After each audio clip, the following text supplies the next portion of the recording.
This gets into copywriting. You see, like I said, when you get into, are people looking for colors? Are the people looking for locations, sizes? I want to understand the breadth of what they're talking about, and that helps me become a better copywriter. I can understand intent. If I know the questions that they have, then we can write answers. And so, I want to see how people are searching. A great example is now we've seen searches increasing for people searching for, the best or the top rated or Near reviews. me, I think, is a big Yeah. thing too. Oh, yeah, for me. People are actually typing in, what is the best car for me? Yeah. And I think what they're doing essentially is directly asking Google, based on the 2 million things you know about me, what would be the best car for me? So people are looking for more personalized information. So what you can do is get into the how-to, the why, what it means, all these different cues that people are giving in their key phrases. Develop your content to answer those questions. Yeah, I'd actually seen a statistic that 82% of smartphone users use, and this is for businesses, looking for businesses, use specifically the term near me after their search. So even geographically, I don't know if that's anything you can include in the content, but well, no, it blows my mind because if they're on their smartphone, they're automatically going to get results near them. That's kind of interesting. So it's more of a cue for Google than it is for a website, because to use that phrase in any of your optimization really wouldn't make a lot of sense because you don't know who's near you. And if anything, especially on a mobile search, Google is pretty much going to ignore that near me because you're going to get the results near where you are anyway. Yeah. Getting into the search data, people search for what they need. They figure out what they're looking for. But now here is where the role of the SEO is going to come in organizationally, is that when you have people writing content, generating content for content marketing, for social media, especially if you're working with, like a publisher who is constantly developing content, now you need to help them come up with ways to measure success and also to motivate them to implement SEO tactics in their writing.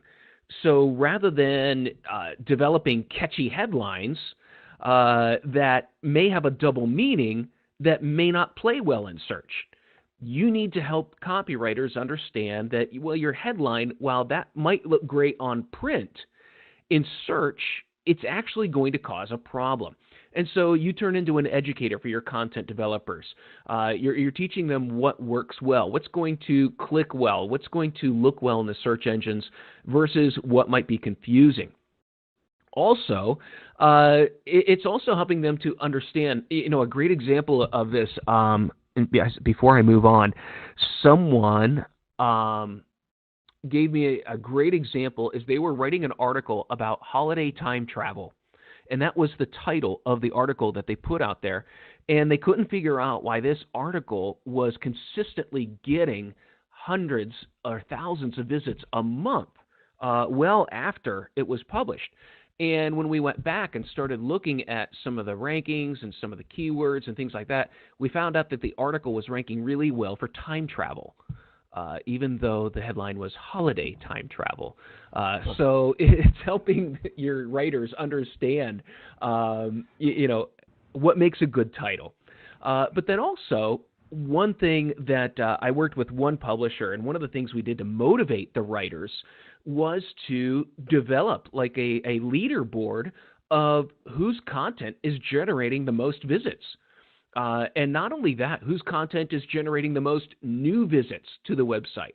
And then you can carry that through to, for different writers, how many visits or views have you generated in a month?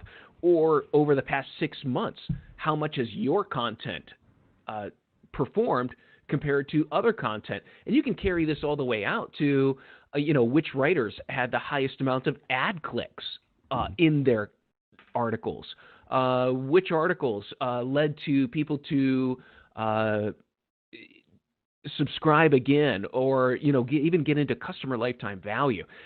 There's so many things that you could implement.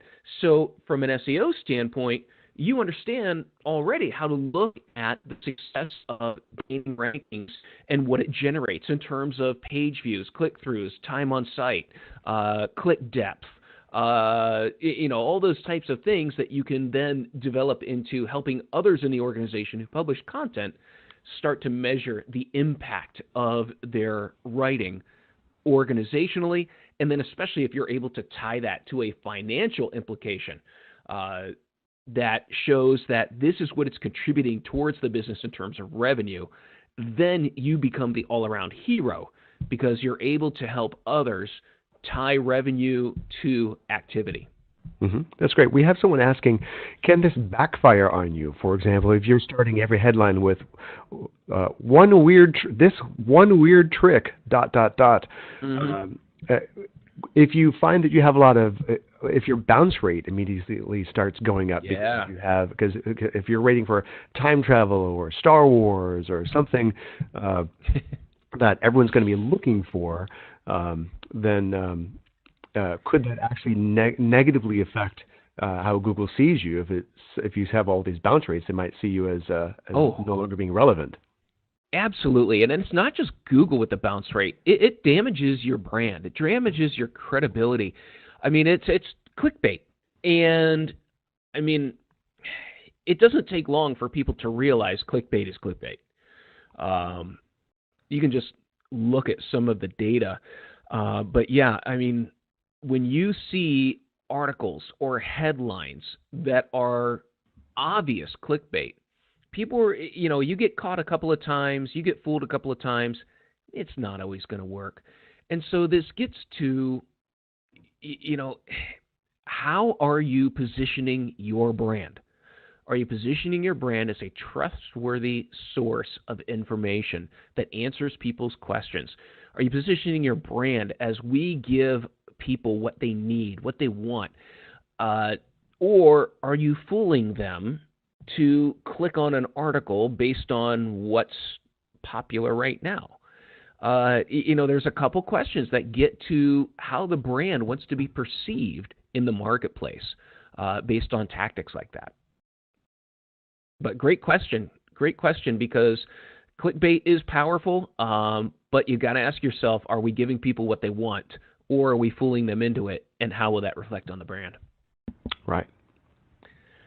From another keyword standpoint, one thing that I found is very valuable to do is go out and look and see how people are searching for the brand and content associations they make with that brand. Now, this can also get into other areas. You may find that there's some crossover where there's another company with a similar brand name. And so this will help you understand a little bit more if you get some of that crossover traffic, but also from a PR standpoint, do people associate content or ideas with your brand that you would rather? This will help you become aware of something that might be out there that may not be getting picked up. So I enjoy doing these kinds of searches because I want to know what other words, associations are people making with the brand that you may need to deal with. Yeah, and also look at your analytics and what is linked in your CRM to see how people have actually converted, because if you have some long tail keywords in there that would be good to generate content on that your best customers are finding you through, that can be super valuable and at least compensate for having some super clickbaity words in there that just clicked in there accidentally. What's interesting is that a few people are really wanting to hone in on this, backtrack a bit here to ways to capitalize on certain things that I know people are looking for quick answers to rank high on Google, but the question keeps coming up about, for example, are there any ways why you could restructure your content to capitalize on things like near me? Like, should you put in your opening paragraph? If you're looking for a near, that's almost I personally would shrink from doing that, because I know that that's something that seems that Google, I don't want to put words in your mouth. It seems like Google's already doing that automatically based on if you're Yep. searching mobile, but two, if pretty soon they're going to catch up to people putting best and near me, and because that's the other question. Like, should I use terms that are when I see the results of most commonly searched terms in mobile, should I put those in my copy? What do you say about that? Like, are there ways that you can legitimately, without being penalized, capitalize on near me and best? Well, okay. If you're legitimately publishing an article that is well researched comparing different products, and you title it Best Pet Food Products or something like that, that's a legitimate case. I have no problem with that. Do your homework and create something of value, and it will do well if it's good content that people like. Now, the near me is a bit more sketchy, because even though you may put on your website something about near you or near me, not everyone who visits your website. Remember, this is more of a mobile phenomenon. These are people on their phone looking for something near them, a drugstore, a car wash, something like that, a restaurant. And that's being computed based on distance, based on past preferences, things like that. So it has nothing to do with the content of your website.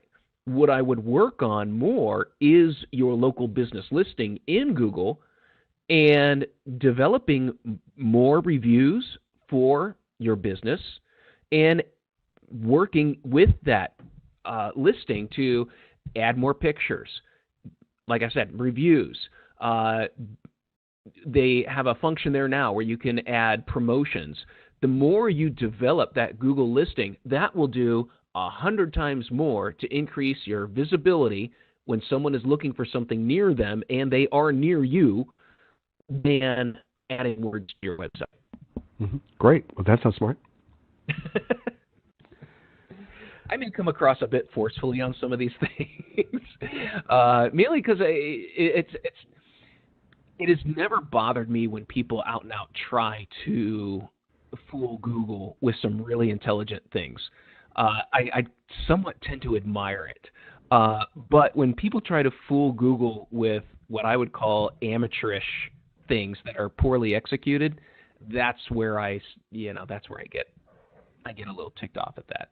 Yeah. Because it create a quality experience. That's what people want.